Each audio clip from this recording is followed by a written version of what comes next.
everyone, and welcome to a new video. Today's video is going to be the second video in my Venturing into Vintage series. And before I get into the bulk of this and ramble on about my buying habits and my clothing and all sorts of stuff like that, I just want to thank you guys because the response to the first video in this series was so unexpected and so overwhelming in the most positive way possible. I really didn't expect that many people to watch that video or to enjoy that video, but it seemed like a lot of you guys liked it and were able to relate to it, and it was so awesome reading through the comments on that. And I'm so glad it resonated in some way with a lot of people. So thank you so much for the support and feedback on that video, and I'm really excited to be adding on to the series. Now, I know I said at the end of that video that I was hoping to continue this series with videos that show me sewing and purchasing pieces and hauling pieces and all of that good stuff. So there's something a little bit more visually stimulating to look at and listen to than me standing or sitting here and talking at you. But I was reading through the comments and realized that a lot of you were at a very similar stage that I was, where you were trying to build a wardrobe that made you feel more comfortable or confident, and trying to buy vintage pieces and trying to expand upon the vintage pieces you had. So I thought it might be more helpful and interesting if I took you through my first steps, as well as my missteps, when I was getting into vintage fashion. I've tried filming this video about 3 times now, and I wrote out notes so this wouldn't get too long and rambly, but those notes aren't taking this video in the direction I want it to go in. So I'm just going to ramble at you a little bit, and it might not end up being super organized, but hopefully it will still be interesting and helpful. And I'm going to show some clothing in here and link various places where I got them down below. So it won't just be me talking all the time. Sometimes it will be me talking and holding up clothing, which is great. So I really want to start this video off by giving you a little timeline of my vintage adventures thus far. My first order was from The Collective, and this was in December 2017. And that order was for 2 pairs of the Gertrude trousers, also known as the pants. So I mentioned these quite a few times in my previous videos since these were kind of what kickstarted this whole thing. Now, when I purchased these, I had no intention of wearing mid-century fashion on a regular basis. I just thought they looked like really nice pants, and I thought they would work well with a lot of other garments I already had in my wardrobe. So I didn't buy these with the intention of kickstarting my mid-century wardrobe. They're the best possible piece that I could have purchased for that function, because these really did go so well with so many pieces that I already owned, especially this pair. They're brown, but they've got little black and beige pinstripes in them. So these went with cream colored sweaters and black cardigans and cream colored cardigans. To pair this with something that I got for 10 bucks at Forever 21 and have a somewhat authentic looking 1940s inspired outfit, just because these change the silhouette so much into something that is so iconically 1940s. So I think if you're interested in starting a vintage themed wardrobe, getting a skirt or a pair of pants that really capture the silhouette you're trying to imitate is the best possible thing you can do, because you can pair it with cheap colored blouses or sweaters and have something that looks very vintage and somewhat authentic without having to spend a lot of money. So I bought those in December, and I wore them really heavily throughout January and February. And then in February, I really started considering transitioning my wardrobe entirely into something 1940s and 50s themed, because those pants and the outfits I put together with them made me feel so good. And it was the first time I had felt that good in clothing that I was wearing out on a regular basis in literally forever. So I decided at the end of February that it was something I was willing to invest some money into and definitely research further. And I started ordering a lot of clothing. Now, just to put into perspective how much I ordered and how enthusiastic about this I was, the main way that I provide myself with spending money is by editing videos or writing blog posts. Every time I complete one of those tasks, I give myself a little cash reward that I can put towards something that I'm interested in. And usually I will edit between 4 and 6 videos per month. And in March, I edited 15. I went through my entire backlog of videos. I was filming and editing all day, every day, because I wanted that amount of spending money so I could immediately put it into clothing. I'm a really obsessive person, and I really like doing things my way, and if I can't do them my way, then I tend to get really frustrated and bored. And my way for things involves diving headfirst and putting as much time and energy and money as I possibly can into that thing. And that applied to my wardrobe. So I committed to this very quickly, and I built my wardrobe quite quickly, which I really wouldn't recommend for anyone else, because as you will see throughout this video, a lot of the mistakes I made and the purchases I regret were made because I was building my wardrobe quickly and not necessarily thinking about each item and how it would fit in. So I wouldn't necessarily recommend that process, but at the same time, I think if I had slowed it down, I may have lost interest, and I may not have ended up with a wardrobe of clothing that I really like and feel really good in. Luckily, since March, I've slowed down a lot. I think I purchased 3 additions for my wardrobe in April, and then I purchased a couple pieces in May. and I made a relatively large order from Unique Vintage and ModCloth in June just because I wanted to try some modern mid-century inspired pieces since I had so much luck with the pieces that I purchased from Collective. But I made those orders in June, and then it's currently July and I don't think I've purchased anything yet this month. So that's good. I've definitely slowed down a lot, which is great for my budget and for my closet, because believe it or not, it's gotten pretty full over the past 6 months. So with that brief history out of the way, let's talk a little bit about buying garments and searching for garments and all of the fun stuff that goes along with that. So even though it's really fun searching for pieces to add to your wardrobe, this was the part of the process that I found the most overwhelming and difficult and frustrating, especially at the beginning since I was basically starting from scratch. I was really aimless in my searches and I didn't know what to search for, so I ended up searching for everything. I seriously searched for 1940s dress, 1950s dress, 1950s dress large, 1950s dress blue, 1950s cardigan, 1960s cardigan, yellow sweater, blue cardigan, like literally any search term you can imagine, I searched for. Which I don't think is a bad thing to do, it's just incredibly time consuming since there's so much to search through and you really don't know what you should be gravitating towards. What I wish I had done when I was going into this process is that I'd taken a good look at my wardrobe and pulled out the pieces that I wore most regularly. So for example, a pair of skinny jeans, a pair of leggings, a black sweater, a gray sweater, basically the pieces that I found most useful within my modern wardrobe. And then I'd made a list of those pieces and started searching for mid-century equivalents to those items. Then I would have had specific things that I was searching for and I would have been able to build a wardrobe of basics really easily without wasting so much time searching. And I also wouldn't have wasted money on pieces that I didn't really end up wearing because I didn't have a good variety of basics to wear those pieces with. For example, some of the first things that I purchased were these really colorful sweaters, and I absolutely love those sweaters. I wore one in the first Venturing into Vintage series. They're really cute and they're really fun, but at the time I purchased those, I didn't have anything that I could pair with them. So those sat in my closet for several months before I finally got around to making a skirt that go well with them. I was so focused on colorful vintage garments from the 1940s and 50s that I totally lost sight of buying the basics that it would work really well with those pieces.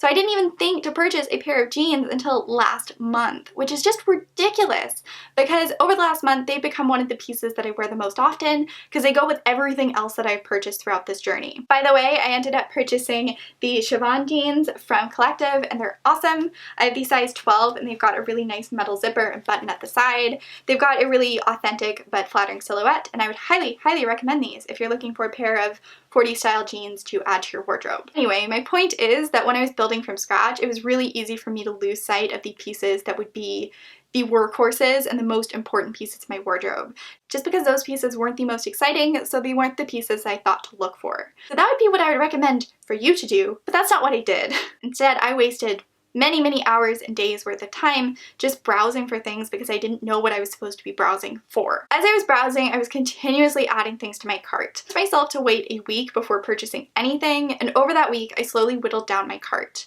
And this is something that I still do today. Some items are in high demand on Etsy, and if you really want it, then you have to buy it when you see it. But for a lot of pieces like sweaters or simple blouses, I find that they tend to stay on Etsy for a while before someone buys them. There's usually enough time to leave that item in your cart and to really think about the purchase before making it. And this is something that I think is really important to do because it's amazing how much your thoughts towards an item can change over the course of a week or even just a couple of days.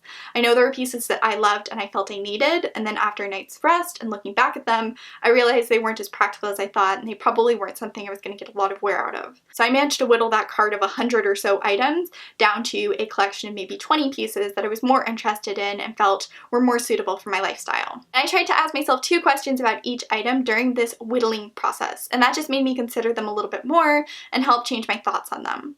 So the first thing I asked myself was, when would I wear this item?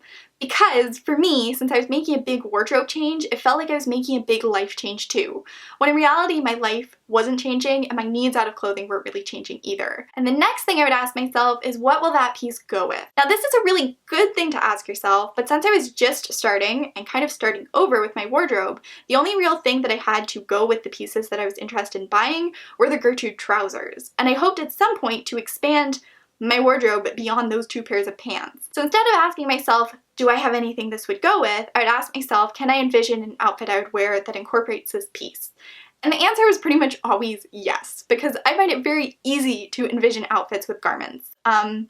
The problem is that I don't necessarily think about the practicality or the expense of that outfit as a whole. So this got me into some trouble, and I ended up purchasing pieces that I haven't gotten the chance to wear, that I may never get the chance to wear, just because I really didn't think about how much it would cost to buy additional pieces to go with them. I have a couple examples of this that I will share. So the first is this sweater from the 70s, and I think I actually wore this in a video. It's got a really pretty weave and a bunch of really sweet details on it, but I did not have any pants that would go with this, so I did not get to wear this at all in the winter or spring. And I probably would have been able to wear this if I'd purchased the jeans earlier in the year, but I didn't get them till recently. So this is a piece that went really unloved in my wardrobe, because even though I could imagine outfits with it, I didn't have the pieces to put those outfits together, and I didn't get a chance to wear it. And though now that I have the jeans, this is a pretty versatile piece I see myself getting a good amount of wear out of, I don't think it was the best purchase for me to make at that time. Another good example of that is this sweater, which was from the same seller, and it's sort of a 1980s does 1940s style that I think is really flattering and lovely. But again, I did not have anything that would go with this. This didn't go with either of the pairs of pants I bought. I didn't have the jeans at that point, but I managed to justify this purchase because I knew I could make something that would go with it. I thought this would look lovely with a pair of plaid pants that has a little bit of those mustard tones in it. And it probably would, and that's why I purchased it. But the reality is that those pants are something I'd have to purchase material for, I'd have to purchase notions for, and I'd have to invest quite a bit of my time into making them. And I didn't really consider the expense of that when I was purchasing that sweater. And if I had, I wouldn't have purchased that sweater because that's a lot more money and time than I'm willing to invest into wearing this. So now, in addition to asking myself when I would wear this piece and if I have anything to go with it, I also ask myself, if I don't have anything to go with it, is it worth the investment of making something to go with it or buying something to go with it? And if the answer is yes, then I also want to make sure that whatever I'm making or purchasing to pair with that initial piece is a versatile piece within my wardrobe. So for example, that sweater I just showed you that would go really well with a pair of mustard plaid pants, even if I liked that sweater enough to make the pants to go with it, those pants wouldn't really go with anything else within my wardrobe. Something like this sweater that I chose to purchase is beige with these really cute red strawberries embroidered on them and brown buttons.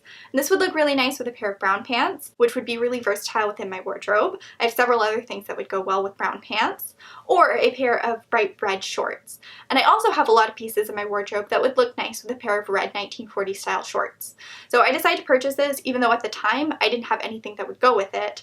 I knew the pieces that would go with it would go with other things within my wardrobe and ultimately be worth making. So now I have this cute little sweater, and I have a cute pair of red shorts, and I've gotten quite a bit of wear out of both of them. So I think it's important not to rule out purchasing things just because you might not have something that will go with them, but you have to kind of consider the entirety of buying a piece that you don't necessarily have a lot that pairs well with. Luckily, I did make one very clever order, which really gave me a lot of options for wearing on a regular basis. And I will link the seller down below, but they had recently purchased a large quantity of shirts and sweaters and a whole bunch of new with tags pieces from the 1950s from an estate. And pretty much all of the pieces were in my size, so I ended up ordering, I want to say 9 or 10 pieces from them, and they were all priced between $10 and $18. It was incredibly affordable for the style of these pieces as well as the condition of them since they were brand new with tags. So from that seller, I purchased the blue sweater that I wore in my last video. I purchased a pink sweater as well as a bright red one, and I also purchased a sweater vest and a blue sweater that unfortunately does not fit me. But the staple pieces that I purchased from them that I'm absolutely obsessed with and so glad that I chose to purchase include this beigey toned sweater. This was not one of the pieces I was excited about getting from them, but this has been the piece that I've worn the most, just because it's so versatile and so comfortable. And there are a couple other pieces from them that are like that too, including this white shirt. It's got pin tuck detailings around the neckline. It's really sweet, it's really flattering. It goes with pants, it goes with shorts, it goes with belts. It's just a wonderful shirt, and I'm so glad that I have this in my wardrobe. I also purchased this blouse from them, which is another one that I've gotten a lot of wear out of. It looks really nice with the brown pants and another pair of gray pants I have. It looks really good with jeans as well as more casual shorts for the summer. So this was a really great buy on my part. So it just goes to show that sometimes the most exciting and the prettiest pieces aren't necessarily the best pieces to add to your wardrobe, especially at the beginning. So you kind of have to fight the instinct between buying things just for the sake of buying them and buying pieces that might not be exciting but you know are really practical and functional within your life. Now, talking about bad habits and bad habits I had before making this change, I do want to say that I've realized some of them have come back. They don't really go away just because you choose to change your style. I know for me, one of my biggest concerns when I was getting into this was the overall expensive pieces, especially because I want to build my wardrobe relatively quickly. So I found myself gravitating towards pieces just because they were inexpensive, even if they weren't my favorite pieces out there. And there have been quite a few times where I've purchased pieces just because they were inexpensive, not because they actually add anything to my wardrobe. And this will definitely be one of them. This is from the same seller as the other pieces that I showed. It's a very simple white cotton top from the 1950s. It's in perfect condition, it fits me really well. It's got buttons up the back, and it's very cute. There just isn't a lot to this, and I never wear this over the pin-tucked variant, ever. Like, I don't think I've worn this out at all, which is such a shame because it's a cute shirt. I just have other shirts that serve this purpose already in my wardrobe that I like better, so I never reach for this, and I never should have purchased this.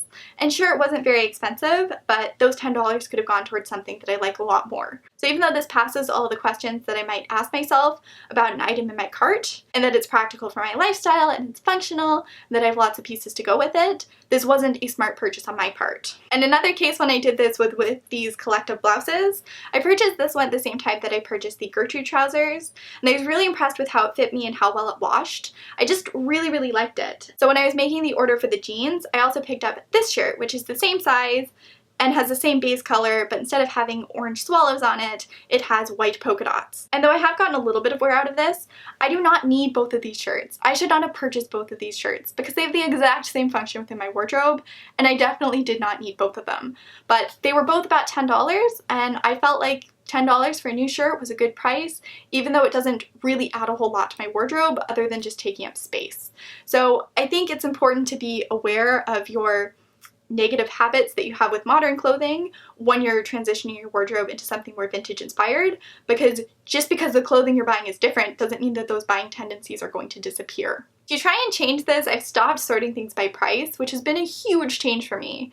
I'm definitely a sale shopper, and I'm someone who likes feeling like I'm getting a good deal, and to not sort things and look through the cheapest things first is just crazy to me. But I think it's been really healthy for me too, because it means I don't feel motivated to buy something and I don't like things more just because they're inexpensive. And I'm not in a position to spend $200 on a dress that I absolutely fall in love with, but just because I can't afford that dress doesn't mean I should buy something really cheap that I like less, because I don't need a new dress, and the only time I should be buying a new dress is because I really like it and I really want it in my wardrobe. So I'm trying to train myself out of the mindset that cheap equals worth purchasing, because that really isn't how I should be viewing clothing. I'm also trying to tell myself that I don't need that much clothing. I think since when I started out, I was buying a lot of pieces that didn't necessarily go with pieces I already had.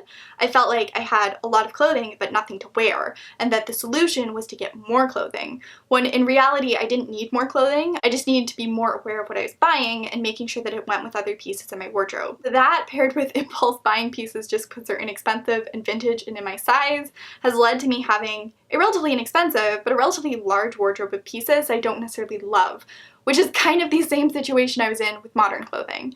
So I'm really trying to cut back, and I just need to focus on wearing what I do have and maybe getting the occasional special piece that makes me really happy. I've also realized that clothing isn't the only thing that contributes to having a unique looking outfit. I think you can wear the same shirt and pair of pants like 5 days in a row, but if you wear different belts and hats and shoes and accessories, it can really transform that look. And accessories aren't something I was used to putting a lot of thought into with modern clothing, because I didn't feel like it necessarily improved the outfit. As I said in my first video, skinny jeans usually didn't hit me properly, so if I wore them with a belt, I was just accentuating my stomach. And if I wore fancy shoes with skinny jeans, it usually just made my feet look really large because the pants were so tight cut around my ankle. And I wasn't exactly going to be wearing hats or jewelry with H&M's finest on my upper half. But vintage clothing is a little bit different. It's really made to be accentuated with belts. Most dresses came with belts because it was so flattering, it really helped cinch in the waist. And most pants were worn with suspenders or belts. Hats were incredibly popular throughout the 30s, through the 40s and 50s and 60s. And pairing clothing that you have with items like that can really help transform a look and make it seem like you have a lot more clothing than you do have because you're wearing it slightly different every day. And this is something that I didn't really key in on until a couple of months ago, and once I did, it made all the difference. I felt like I had such a bigger variety, and I felt like getting dressed was so much more fun since I had so many different things to pick from. I wasn't just picking a pair of pants or a skirt and a shirt. I was also picking a belt and a pair of earrings and a hat. and a pair of shoes. And you definitely don't have to wear all of those every day. I know that can seem kind of overwhelming, and I don't want to make it seem like that is something that you must do, but that can make it a lot more fun, and that can make a limited wardrobe feel a lot larger than it is. So some of the favorites that I purchased have been just simple skinny belts that are entirely made out of leather, like this one or the one that I'm currently wearing. They're really versatile. They're pretty comfortable since they just cinch in one spot and then the fat like disperses everywhere. Another one I absolutely love, which is not historically accurate at all, are these wider leather ones that I purchased on eBay. And this one is in black, and I have one in brown too, and they've got these little animals studded on them, and I just think they're adorable. I purchased the pair of the black one and the brown one for $10 since they were tarnished, but I polished them up and they become some of my favorite belts ever. I just think they add a lot to the outfit, and they're a lot of fun. Another cool one that I purchased recently, and I will link the seller for this down below, are these vinyl belts that are from the 1940s. So these add a really cute historical twist onto pretty much every dress. So yeah, belts have been a big game changer, shoes have been a big game changer. I would really recommend, if you're looking to get into mid-century apparel, that you purchase 1 or 2 pairs of shoes that will go with a wide variety of things, because they really do kind of completely transform how you feel in clothing. It's been pretty amazing to me, just the difference that I feel when I'm wearing a pair of replica shoes versus a pair of ankle boots that I got from DSW. A place that I found to have kind of retro-inspired shoes that are really cute is Collective. They stock the brand Luluhan. I don't know if it's their actual in-house brand or if it can be purchased elsewhere, but I have a couple of pairs of shoes from them, and they're really cute and unique and colorful and fun. And again, these can add a lot to an outfit, and they aren't very expensive. Another website kind of similar to that is Bait, and they have shoes in pretty much every color you can imagine and a whole bunch of historically inspired styles. So this is one of my favorite pairs, but they're based off of 1950s bowling shoes. These are not a historically accurate pair of shoes at all, but they are one that I've worn with a lot of mid-century inspired outfits, and they're really comfortable and cute. And they have saddle shoes in every color you can imagine. They have Spectre pumps in every color you can imagine. They really do have a lot of very fun shoes at a very affordable price, and I would say that their quality is reasonable for the price. They're not amazing, durable quality shoes, but they're pretty good and they're really cute. Now my favorite brand for vintage shoes is Royal Vintage. This is the sister brand to American Duchess. I purchased a pair of their Peggy pumps for a 1950s ensemble, and though they destroyed my feet because I purchased the wrong size, after breaking them in for a couple of weeks, they became the only shoes that I wore throughout the beginning of this year. They just really melted to the shape of my feet and became so comfortable, and I wore them so often, and they went with absolutely everything. And I feel like having a staple pair of shoes like that is a really good asset and addition to your wardrobe. And now for summer, I've been wearing the Hepburns all the time. They're based on 1940s golf shoes, and again, they just go with so many things, and they really add to the outfit, and they're really comfortable. And then hats. I've been wearing more hats than I ever thought I was going to end up wearing, and I've been wearing brooches now too. I don't know who I am. I specifically like these little half hats because they can sit on the back of your head and they don't look too overwhelming and they don't stand out too much. People probably aren't even going to notice them at a glance, but they can really help like bring out tones within an outfit or add a little something special. And these half hats are really affordable at antique stores or on Etsy, and they're really comfortable to wear, and they can help hide bad hair days if you're someone who has a lot of those like me. So with these, I can just kind of plop them on and it will add some shape to the hairstyle, and it will hide the fact that my roots are completely limp and not doing the style I wanted to do justice at all. So hats can be a really fun addition to outfits too, and they're one that I've definitely taken advantage of more recently. I kind of got off topic talking about shoes, which happens to me a lot because I'm deeply obsessed with shoes. But what I was trying to get across is that I've realized I don't need as much clothing as I thought I needed when I started this whole thing, and I'm trying to avoid buying items unless I feel like they really contribute to my wardrobe overall. And something I figured out is that accessories and things like shoes and hats and belts can actually contribute more to a wardrobe and making it feel unique and making it feel versatile than a specific garment can. I'm definitely at the point now where I don't need anything, and I'm not browsing for clothing with the intention of building a wardrobe. I'm browsing because I'm interested in finding really special pieces that bring me a lot of joy that I want to incorporate into what I wear on a regular basis. So I'm actually enjoying the browsing process a lot more now that I'm just looking for a single piece here and there than when I was panicky and trying to build a wardrobe from scratch and trying to make it affordable, but trying not to buy pieces just because they were cheap, but also trying to buy basics, but trying to buy pieces that spark joy in me. And it was just like a lot. lot. In addition to kind of browsing sporadically for pieces that I really love, I'm also trying to make some pieces to add to my wardrobe. I'm obviously doing that through the Sewing Through the Decades project, but I also have a lot of vintage patterns that I purchased just because I like the designs, so I've been making those in some of my off time and slowly adding pieces that I've sewn into my wardrobe. And I really like doing this because there are some pieces that I just have not had good luck finding in my size, in my price range. I find that 1940s style shorts are really difficult to find in larger sizes, but they're actually pretty easy to make. Here's a chambray pair of shorts that I made that are really cute and versatile and I really enjoy. And then there's a pair of red shorts that I made using the same pattern. I've also made a couple of dresses that I really love, and I'm hoping to make more of these in the future. I know in my last video I kind of gave the impression that I hate prints, but I just don't like expected prints, and I don't like the range of prints that are available in vintage inspired clothing right now. It's not prints as a whole that I have a problem with. So I have plans for a couple printed dresses that I'm really excited about, and I've actually already made one, which half of you are probably going to hate and half of you are probably going to love. I've used this really ridiculous fish quilting cotton for it, and has flowers on it and blue buttons and contrasting pockets, and it's just one of those dresses that makes me smile. And this does not have the classic features of 1950s and 40s fashion that I love so much, but it was made for a 1950s pattern and I get a kick out of it every time I wear it, which I think is part of the fun of putting a little bit more time and effort into your wardrobe. I also made this dress, which you guys probably saw the video on. It cost me a lot less to make than it would have been to buy something vintage that's similar to this, and it probably fits me a lot better than those dresses would have too. So I'm definitely not opposed to making things, and I am planning on making pieces that I don't feel like I can find in my price range in vintage garments that are out there. I also wanted to talk a little bit about why I chose to buy vintage garments as opposed to the more modern alternatives. And the reason was that I feel like vintage garments were constructed better and they usually feature more handwork.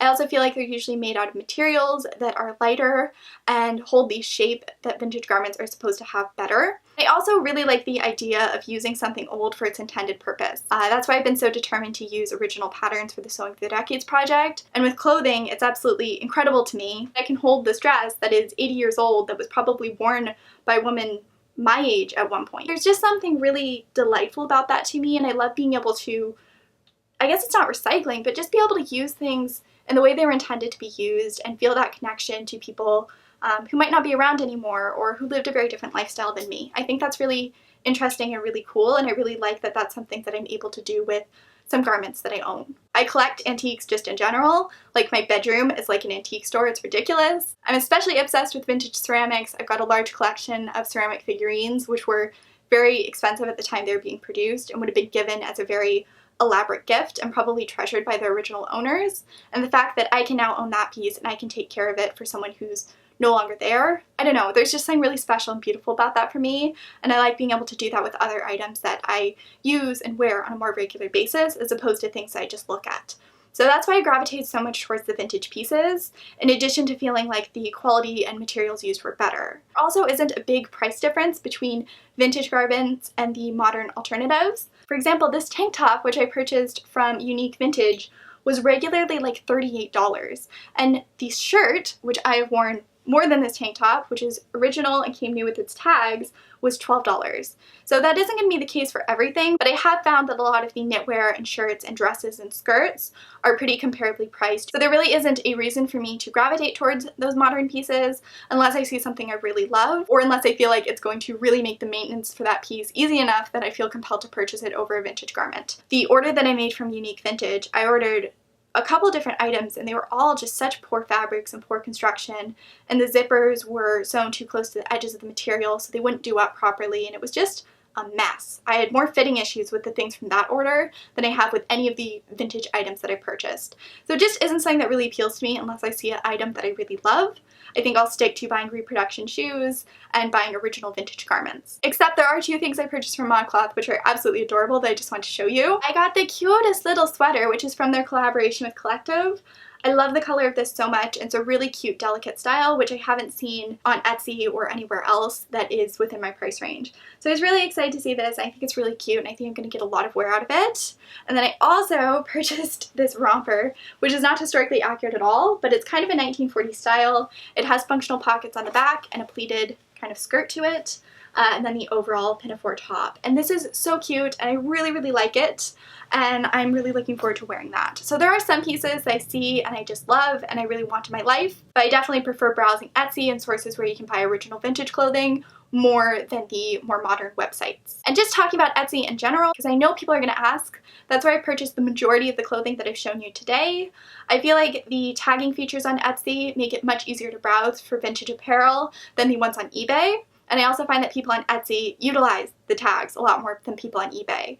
And it's very difficult on eBay to filter out all of the modern Lindsay Bop dresses without filtering out some original 50s and 40s pieces that you're interested in purchasing and looking at. Even though it's a little bit more expensive, I've been using Etsy as well as some Instagram sales accounts to buy the majority of the pieces that I've shown you today. I know a lot of you guys were recommending that I check out antique stores and thrift stores, but the thrift stores around me are very expensive and the pieces they stock don't tend to be the best quality. You'd be lucky to get a shirt from the 70s that has a hole in it for less than $20. It is seriously ridiculous how much they mark things up. And though I don't mind digging around thrift stores, and I absolutely love antique stores more than you can possibly imagine, I just haven't had the best luck with them, and I enjoy the browsing experience on Etsy, at least for clothing, quite a bit more. So I think that's where I'm going to end this video. I'm sorry this has been so long and rambly. My camera just cut out because I've been talking too long, but I just wanted to say that thank you so much for watching. I really appreciate it. I'm really sorry this was so rambly. I tried to stick to my notes and I tried to make it more structured, but it just didn't feel right, and it didn't feel like I was going to get as much information across and that I was going to get it across in the manner that I wanted to share it with all of you. So I hope it was enjoyable, or at least I gave you some food for thought.